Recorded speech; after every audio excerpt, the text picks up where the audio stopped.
Good afternoon, Yusek. Sabi po ni Congressman na Erice, optics lang daw yung pagbanggit ng Pangulo kay former House Speaker Romualdez nung SONA. Utos, Yan. sunod palakpak, pagkatapos wala na raw po yun. Ang sabi pa niya, the President cannot afford to jail former Speaker Romualdez kasi hindi daw po mangyayari yung insertions for 3 years without the cooperation of the whole government. Yan. Your comment po, and kung meron po bang update sa palasyo ang ombudsman doon sa sinabi ng Pangulo na will be done soon na yung filing ng multiple cases against Romualdez. That the President can afford to jail former Speaker Martin Romualdez. Yan. So ito ay iniisip niya lang. Oo. Nakausap niya ba yung Pangulo ng diretso para malaman niya kung anong damdamin ng Pangulo patungkol dito sa mga tao na nasasangkot sa flood control mess? Kasi kung hindi niya nakausap ang Pangulo at hindi niya alam ang damdamin ng Pangulo, huwag siyang magsalita. Huwag siyang magsalita na parang may alam siya sa sinasabi ng Pangulo. Wala siyang karapatang maging spokesperson ng Pangulo. Nako, galit. Galit. Unless papalitan niya ako dito.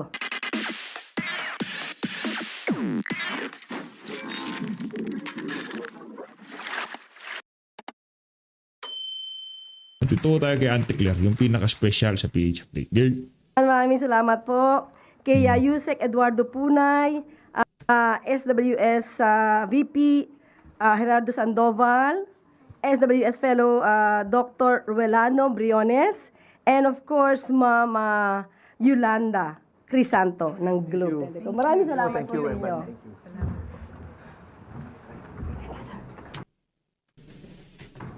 Yo, ito na, tanungang porsyon na ho ito. Siya sa pinaka-aabangan ng ating mga kababayan. Auntie Claire. Okay, at handa na po tayong tumanggap ng inyong mga katanungan. Para po sa unang katanungan, Julie Baiza, 1 page.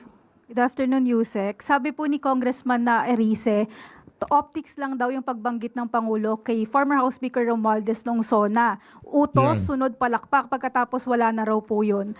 Ang sabi pa niya, the President cannot afford to jail former Speaker Romualdez kasi hindi daw po mangyayari yung insertions for 3 years without the cooperation of the whole government. Yan. Your comment po, and kung meron po bang update sa palasyo ang ombudsman doon sa sinabi ng Pangulo na will be done soon na yung filing ng multiple cases against Romualdez. Nako, Okay, excited sumagot si Auntie Claire.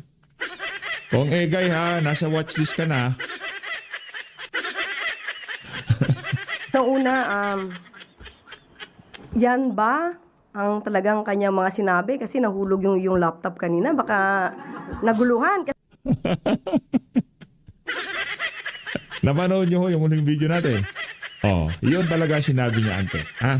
Yun talaga ang sinabi ni Congressman Egay Erice. Kumbaga, dula-dulaan, scripted. Pagkasabi ni Marcos Jr., palakpakan yung mga crocodile. Ganun na ganun, Ante. Huwag kang mag-alala.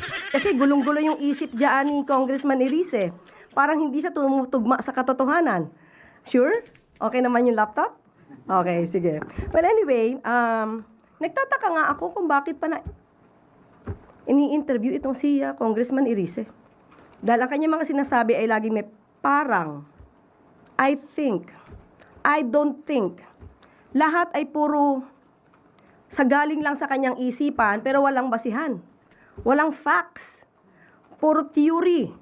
Alam niyo po, sa gobyerno, hindi tayo dapat nabubuhay lagi sa theory. Hindi tayo dapat lagi nabubuhay sa paninira. Nakita ko nga po ang kumbaga yung script ng kanyang pinakahuling interview dito sa One News PH. Kaya tama naman po yung binanggit nyo, Ma'am Julie, no?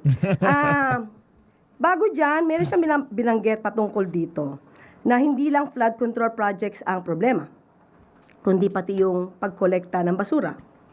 Ang sabi niya dito ay meron siyang alam tungkol sa mga local government na ang tawag ay collect all. Kung saan pinaparatangan niya yung mga opisyal ng local government ay corrupt.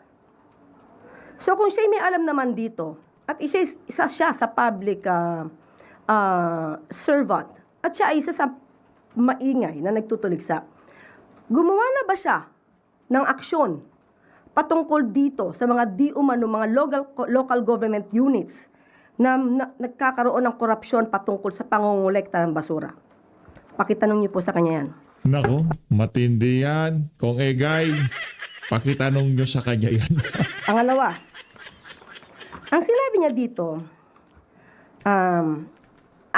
again, sabi niya, kasi I don't think that the President can afford to jail former Speaker Martin Romualdez. Yan. So ito ay iniisip niya lang. Oh.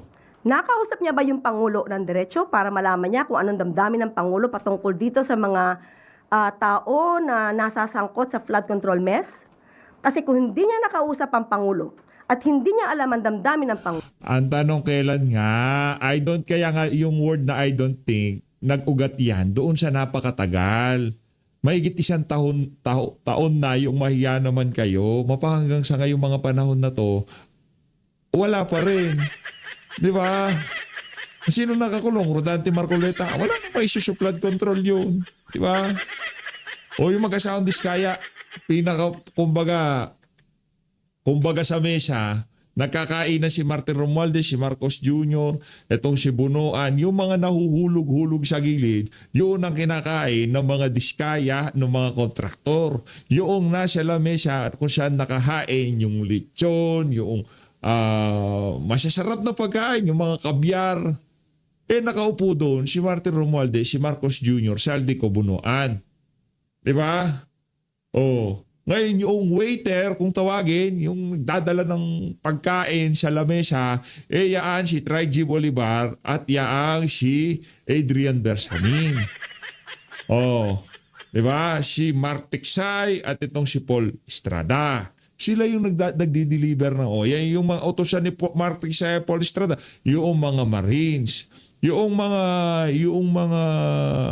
kontraktor, kunyari sumubo ng kabyar si Martin Romualdez, merong nahulog na 2 o 3 itlog ng kabyar, yun ang kinakain ng mga Diskaya. Walang kwenta yung napupunta sa kanila. O ilang taon? 2 taon na, magta-3 taon na matatapos na termino ni Marcos Jr., hindi pa nakukulong si Romualdez. Pambira. huwag siyang magsalita. Huwag siyang magsalita na parang may alam siya sa sinasabi ng Pangulo. Wala siyang karapatang maging spokesperson ng Pangulo. Nako, galit. Galit! Unless papalitan niya ako dito. Diba? So kung ang binibigyan niya lang ay yung nasa isip niya, patain niya na yung nasa isip niya. Patayin niya na yung kanya nasa isip. Patain. Dahil wala po yung katotohanan. Yan kasi kayo dyan sa Malacanang, mahilig kayong, di ba? Patay. So talaga anti-Claire. Sinabi pa niya, at sinunggandahan, nitong si Lord Lord Vera. Una sinabi ni Congressman Elise, sinabi daw ni Speaker, if I'm going down, I'm not going down alone. Tapos, sinigundahan nga ni host, I don't think that the President can afford to jail former Speaker Romualdez.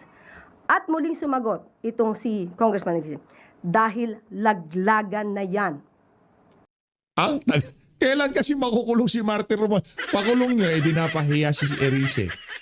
Pakulong nyo si Romualdez, mapapahiya si Erice, tapos ang usapan. Si Congressman Elise ang isa sa pinakagusto kong makausap. Kaharap kayo. Lagot ka kung Erice. Mag-ingat ka. Gigil sa'yo si Andy. At tatanungin ko siya ng diretsyo. Oh, Saan ang gagaling ang ang tapang lahat? no? Tapang. Pero pagka hinabol sa inyo ng mga OFW, tumatakbo naman, nagpupunta siya. Kala mo talaga, may bitaw no? Lahat ng sinasabi. Bira. Bigyan niya ako ng ebidensya dahil puro ganito na intriga, Oh, mahirap sumagot ng puro intriga. yan. Hindi tayo mga taga-media, Yan. hindi tayo dapat nabubuhay sa intriga lang. Yan. Intriga at pamilya. Pamilya. Kala ko pamilya pa lang.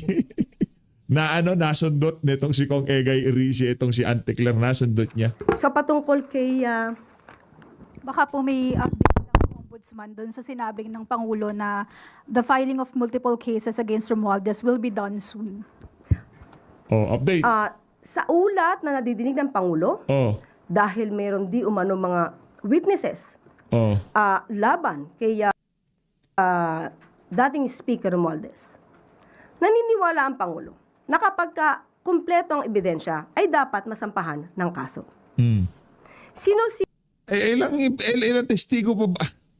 Sino ang unang tumutuligsa at nagsasabing meron silang alam at mastermind di umano ang speaker? Hindi ba obligasyon nyo na nabigay lahat ang inyong kaalaman sa ombudsman? Lahat na. Mga bodyguard ni Zaldico, nagbaliktaran na nga dahil natakot na sa kanila seguridad. Di ba? Ano pa bang initin? Si Remulla, hindi ko na alam kung ano inintay niya sa totoo lang. Dahil medyo na-disappoint si Ombudsman Boying Rimulya sa pag-retract. Hindi sinasabi. Let's go. Scripted yan. So wala na ngayon. Dahil nga nag-retract, atras na yung kaso para kay Remulla, ganon. Ng 4 na Maleta Boys. So kung meron pa pong ibang mga may hawak na ebidensya. Yun na ho para sa inyo. Yun na ho ang script. So totoo ang sinasabi ni Congressman Egay Erice na talagang imposibleng mapakulong si Martin Romualdez. Kasi natrabaho nga yung 18 Marine, di ba? Na ngayon yung 14 na lang. Ngayon pagpalagay natin, nag-retract yung 4 o nandyan pa yung 14, ano plano nyo? Di ba? Nandyan naman yung 14, hindi naman sila nagre-retract eh. At karamihan doon sa 14, sinasabi nila, talagang dinilibera ng pera yung si Speaker Martin Romualdez. So ano pang ginagawa natin dito, di ba? So ibig sabihin, kahit sino pang tumistigo laban kay Martin Romualdez, dalawang bagay lang mangyayari sa'yo. Di ba? Makukulong ka o magre-retract ka at makakatanggap ka ng pera. Ganun lang naman o kasimple. Ngayon, ayaw mo mag-retract o makukulong ka. Ngayon, kung magre-retract ka, makakatanggap ka ng pera, manahimik ka na. Ganun lang ho kasimple yan. Katulad nito si Congressman Erice. Kung meron kang alam, Congressman Erice, pumunta na po kayo sa Ombudsman at doon nyo na ibigay lahat ng alam po ninyo para hindi kayo ma-disappoint. Brad nga ni Martin Romualdez si Ombudsman Remulla. Paano niya ipapakulong? Ikaw naman, ante. Oo. At sasabihin ang Pangulo ang siyang merong kagagawan para hindi siya masampa ng kaso. Obligasyon niyo po yan, Congressman Erice. Last na lang po, Yusek, sa same interview nga. Follow up kay Erice. Gusto ko nang gigigil tong si Auntie Claire eh. Lumalabas ang tapang niya eh. Sinabi rin po niya na ayaw niyang husgahan yung 2027 budget pero yung previous daw po puro lang ayuda-ayuda kaya daw nakangangalang sa ayuda yung mga tao and yung government spending wala man lang daw po sa infrastructure. Oo, Yeah. ayaw din naman niyang what's the word again? Ayaw niya.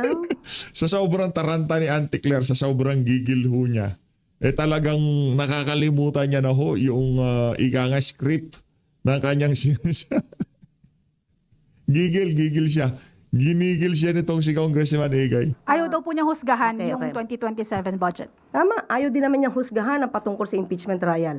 Oo. At ang sabi niya, yung naniniwala sa grave threats ay, excuse me for the word, but this is his word. Oo. Katangahan.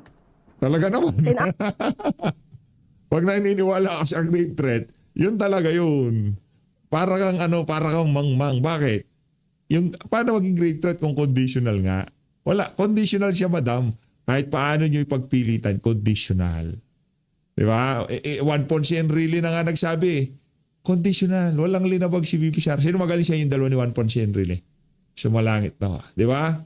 Other words, hindi siya maniniwala na ang Vice Presidente ay nagbanta sa buhay ng Pangulo dahil ito ay isang katangahan? Mm. Hindi ba niya napanood mismo yung video? Mm. So, ibig sabihin lahat ng tao ay pwedeng magbanta kahit kanino? Hindi yun ang At hindi point. dapat maniwala sa isang pagbabanta? So, tanggalin na lang po siguro natin yung salitang grave threats Oo. sa revised penal code.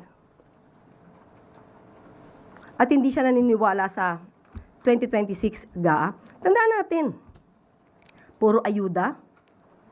Yung ibang mga mambabatas at ibang mga kababayan, sasabihin nila, bakit nabawasan daw ang pag-ayuda? Ngayon naman, kay Congressman Irice, puro ayuda. Siguro dapat mag-usap-usap kayo para hindi kayo nagsasabog, no? Hindi iba-iba yung inyong mga sinasabi. Yan. Usap-usap. Siguro dapat malaman ni Congressman Irice na hindi po lahat ng kanyang sinasabi, ipapaalam ko na sa kanya, na tama. Ang binigay po ng budget sa ngayon, nandiyan po, isa, edukasyon, infrastructure, disaster resilience. Ang edukasyon po ba ay proper? Wala po ba tong ayuda? Yung walang gutom ni Secrex, ito ay parte ng budget. Yung 20 pesos na kada bigas, ay kada kilo na bigas, yan ba ay hindi para sa ayuda? Yung LGSF na binibigay para sa mga local government units, hindi ba ito para sa ayuda? Kapag ka nagkakaroon ng kalamidad at pumupunta ang Pangulo sa mga apektadong lugar at nagbibigay ng financial assistance, hindi po ba yun ayuda? Kaya sabi nga po natin, bago Hindi yun yung ayudang tinutukoy. Ang ayudang tinutukoy, yung ayuda na kahit wala ng kalamidad, yung kung bakit may AX dahil ni speaker, yun yung ayuda. Ngayon kung yung mga kababayan natin na salanta at bibigyan ng ayuda, so be it, walang problema. Pero yung tipong walang kaabog-abog, 5,000 AX, tupad, kung ano-ano pinagagawa nila sa pera ng sambayan ng Pilipino. Doon tayo nagkakaproblema, ante, ha? kung magsalita, mag-aral po muna. Bago mag-angas, ilagay muna sa lugar kasi baka habulin ka na naman ng mga OFW niyan, ha? Ante? Sunod po na tanong, Ann Soberano, Bombo Radio. Yusek, good afternoon. Kukuha lang po ako ng reaction Yusek, no, regarding doon sa naging takbo po ng 15th day na impeachment trial. Lalo na po kahapon, naging mainit po yung palitan ni na Attorney Lorna Capunan at Attorney Christine Ferrer kaugnay po sa mga sinasabing misleading questions na ibinabato ng depensa at tinututulan ito ng prosecution. Sa pananaw nyo, Yusek, bilang abogado, bahagi ba ito ng strategiya sa cross-examination o maaari itong makakaapekto sa paglilinaw ng mga isyong tinatalakay sa trial? Okay. Even before, sinabi po natin, ang Pangulo at ang administrasyon ay hindi makikialam sa anong ginagawa at proseso dito sa impeachment trial. Pero bilang parte ng aming mandato na ipaliwanag ang katotohanan, ito po ang aming nakita. Unang-una, bakit nga ba naubos ang 125 million pesos in 11 days? Ang sabi nga lang ay 1 day.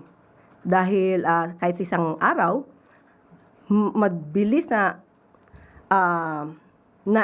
ipamigay ang pera sa iba't ibang lugar. Yan ang lumabas.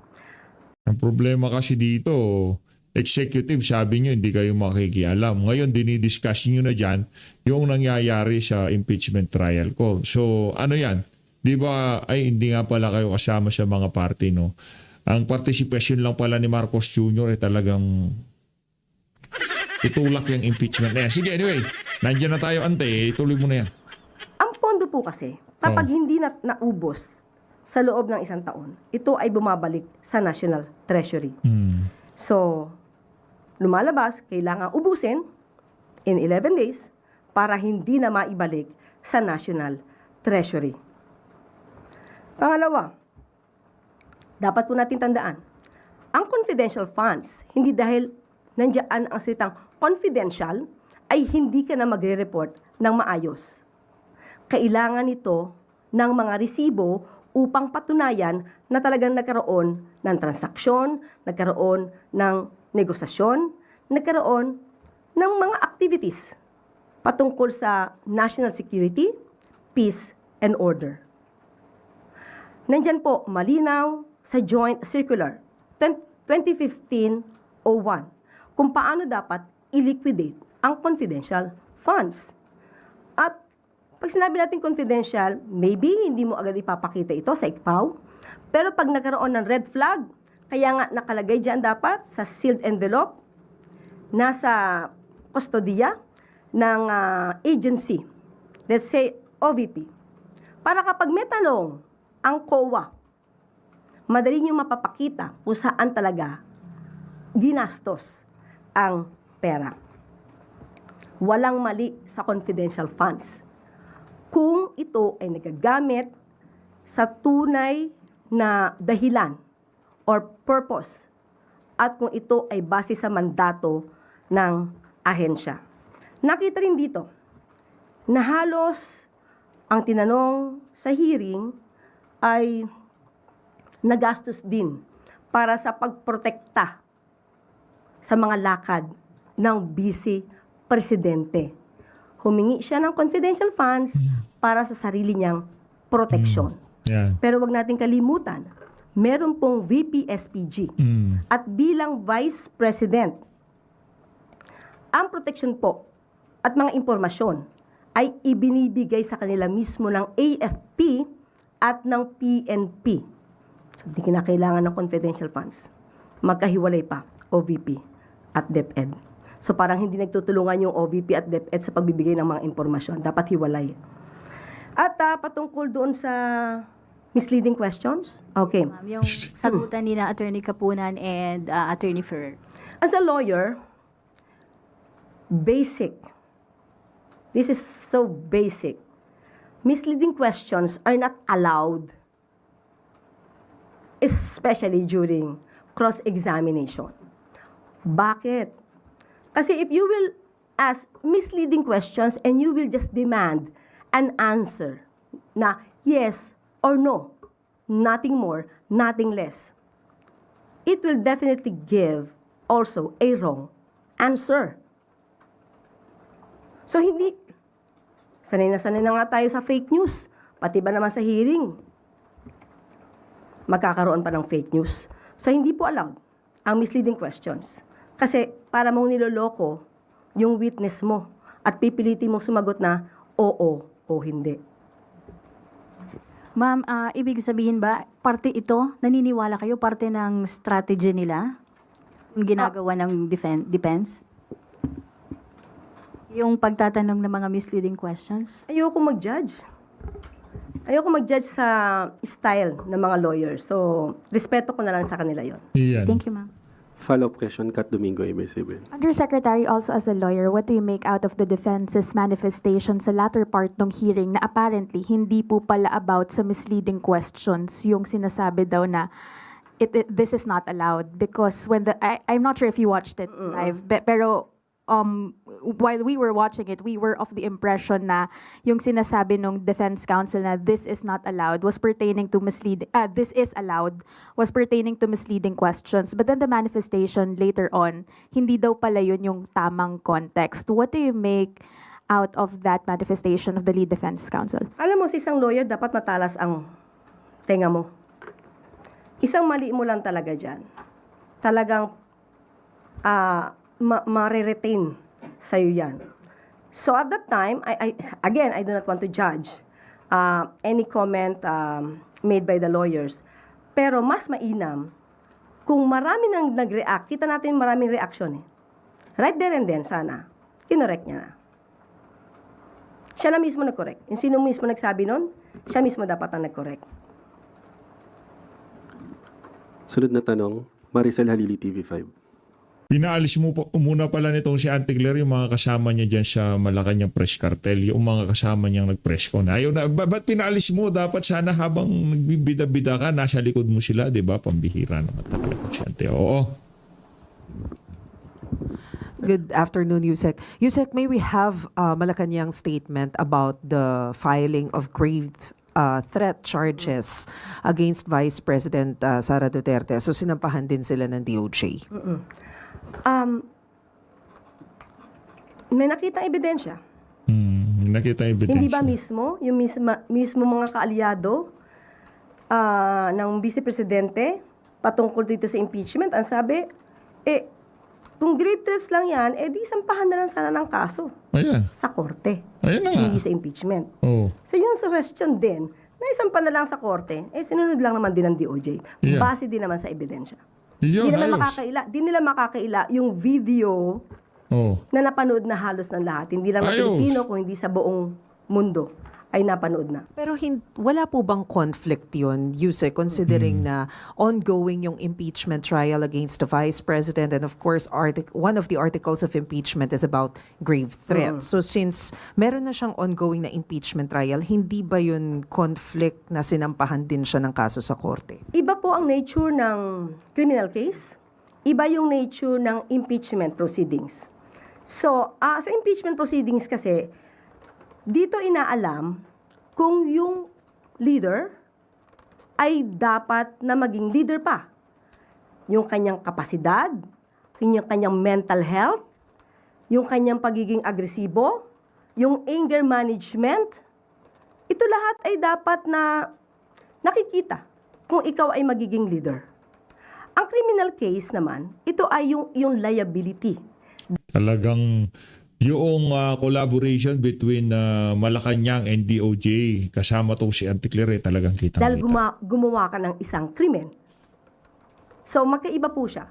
So, pwede po siyang pagsabayan. Pero paano po makakaapekto yung posibleng maging decision sa impeachment court doon sa criminal case kung meron man? Iba pa rin. Halimbawa halimbawa lang po na ito ay madismiss dahil sa kanyang mga kaalyado. Hindi ibig sabihin na wala siyang ginawang krimen. Kasi ang elements of the crime ay nakasaad diyan sa revised penal code. Kung lahat ng elemento ng crime ay present to convict her for committing grave threats, so pwede siyang maging liable for grave threats. Sabi ko nga, kulang pa yun. Thank you, Yusek. Ano ba ang kulang? As a lawyer, As a lawyer, if you will watch the full video, video in full, yan.